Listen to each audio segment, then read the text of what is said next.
à Monseigneur le Dauphin. Des fables de La Fontaine. Livre premier.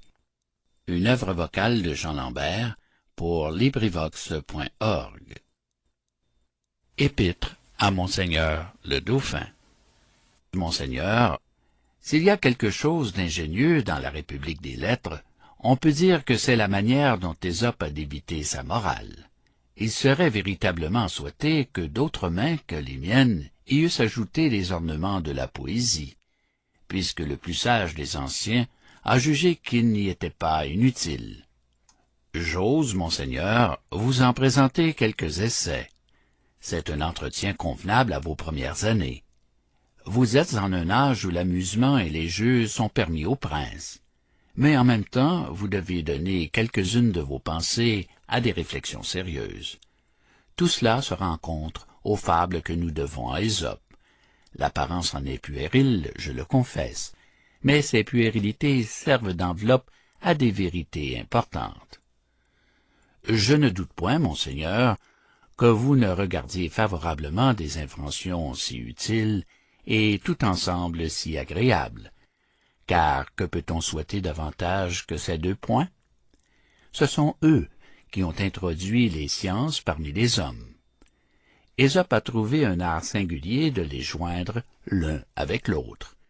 La lecture de son ouvrage répand insensiblement dans une âme les semences de la vertu et lui apprend à se connaître sans qu'elle s'aperçoive de cette étude, et tandis qu'elle croit faire tout autre chose. C'est une adresse dont s'est servi très heureusement celui sur lequel Sa Majesté a jeté les yeux pour vous donner des instructions. Il fait en sorte que vous apprenez sans peine, ou, pour mieux parler, avec plaisir, tout ce qui est nécessaire qu'un prince sache. Nous espérons beaucoup de cette conduite, mais à dire la vérité, il y a des choses dont nous espérons infiniment davantage.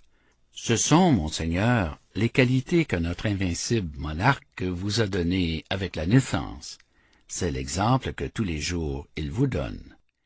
Quand vous le voyez formé de si grands desseins, quand vous le considérez et qui regarde sans s'étonner l'agitation de l'Europe et les machines qu'elle remue pour le détourner de son entreprise, quand il pénètre dès sa première démarche jusque dans le cœur d'une province où l'on trouve à chaque pas des barrières insurmontables, et qu'il en subjugue une autre en 8 jours, pendant la saison la plus ennemie de la guerre, lorsque le repos et les plaisirs règnent dans les cours des autres princes, quand, non content de dompter les hommes, il veut triompher aussi des éléments, et quand au retour de cette expédition, où il a vaincu comme un Alexandre, vous le voyez gouverner ses peuples comme un Auguste. Avouez le vrai, Monseigneur, vous soupirez pour la gloire aussi bien que lui, malgré l'impuissance de vos aînés.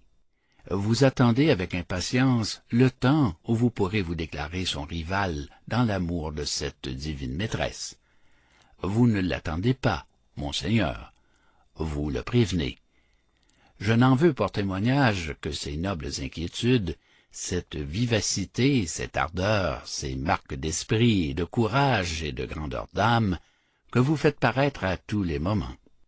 Certainement, c'est une joie bien sensible à notre monarque, mais c'est un spectacle bien agréable pour l'univers que de voir ainsi croître une jeune plante qui couvrira un jour de son ombre tant de peuples et de nations. Je devrais m'étendre sur ce sujet, mais comme le dessein que j'ai de vous divertir est plus proportionné à mes forces que celui de vous louer, je me hâte de venir aux fables, et n'ajouterai aux vérités que je vous ai dites que celle-ci. C'est, Monseigneur, que je suis avec un zèle respectueux. Votre très humble, très obéissant et très fidèle serviteur, de La Fontaine. À Monseigneur le Dauphin. Je chante les héros dont Ésope est le père, troupe de qui l'histoire, encore que mensongère, contient des vérités qui servent de leçon. Tout parle en mon ouvrage, et même les poissons. Ce qu'ils disent s'adresse à tous tant que nous sommes. Je me sers d'animaux pour instruire les hommes. Illustre rejeton d'un prince aimé des cieux, sur qui le monde entier a maintenant les yeux, et qui, faisant fléchir les plus superbes têtes, comptera désormais ses jours par ses conquêtes, quelque autre te dira d'une plus forte voix les faits de tes aïeux et les vertus des rois. Je vais t'entretenir de moindres aventures, te tracer en ces vers de légères peintures. Et si de t'agréer je n'emporte le prix, j'aurai du moins l'honneur de l'avoir entrepris. Fin de À Monseigneur le Dauphin, des fables de La Fontaine. Cet enregistrement appartient au domaine public.